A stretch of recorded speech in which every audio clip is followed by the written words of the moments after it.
Olá pessoal, dando continuidade aí, hoje eu vou comentar um pouquinho com vocês o gráfico de uma função.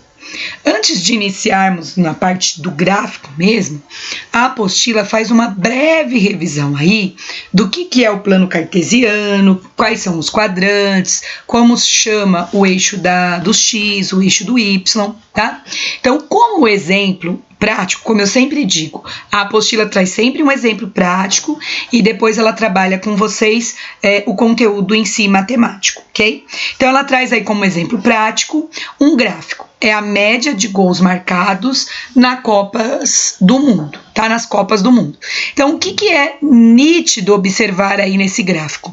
Que no ano de 1954 para 58, houve uma queda na média de gols. E aí, ó, só vai caindo. Hoje, desde 1962 até 2014, que são os dados que apresentam esse gráfico, nós podemos observar aí que essa média ficou um pouquinho maior que 2 gols por partida, ok? Então, é um gráfico de linhas que a gente consegue observar algumas coisas aí com relação à média de gols, tá?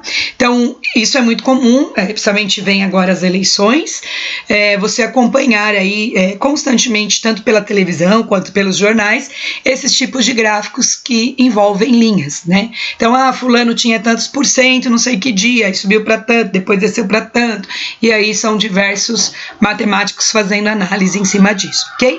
Como eu disse para vocês, a apostila inicia aí, estamos na página 40, fazendo um breve resumo, uma breve revisão do que é o plano cartesiano.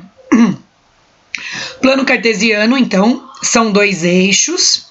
Esses 2 eixos, eles são perpendiculares. O que significa isso? Que formam aqui ângulos de 90 graus. O eixo X, que é o que está na horizontal, é chamado de eixo das abscissas. O eixo Y, que é o eixo das ordenadas, ele é chamado aí de eixo Y, está na vertical, tá? E aí eles dividem esse plano em 4 quadrantes. O primeiro quadrante é esse, quando o x e o y possuem valores positivos. O segundo quadrante é esse, quando o y possui valores positivos e o x negativo. Esse é o terceiro quadrante, tanto o x quanto o y são valores negativos. E esse daqui é o quarto quadrante, quando o x é positivo e o y negativo. Aqui, ó, observe os pontos localizados no plano cartesiano. Então, por exemplo, ponto A, o x dele vale 2 e o y dele vale 3. Esse par ordenado sempre segue essa ordem. Em qualquer lugar do mundo que vocês forem, sempre o x é primeiro e o y depois. Aí, por exemplo, tem o ponto B, ó, o x é menos 1 e o y é 5. Ok? Então, no par ordenado, sempre segue essa ordem. X primeiro e depois Y. Algumas coisas a ressaltar aqui, ó. Por exemplo, o ponto E. Olha lá o ponto E. Tá vendo? Ele está localizado em cima do eixo X. Quando o ponto estiver em cima do eixo X, o Y dele vale 0. Observem aqui, ó. O E. O x vale menos 3 e o y vale 0. O contrário também acontece. Olha aqui o ponto F, tá vendo? O ponto F aqui, ó, em cima do eixo y, o eixo das ordenadas.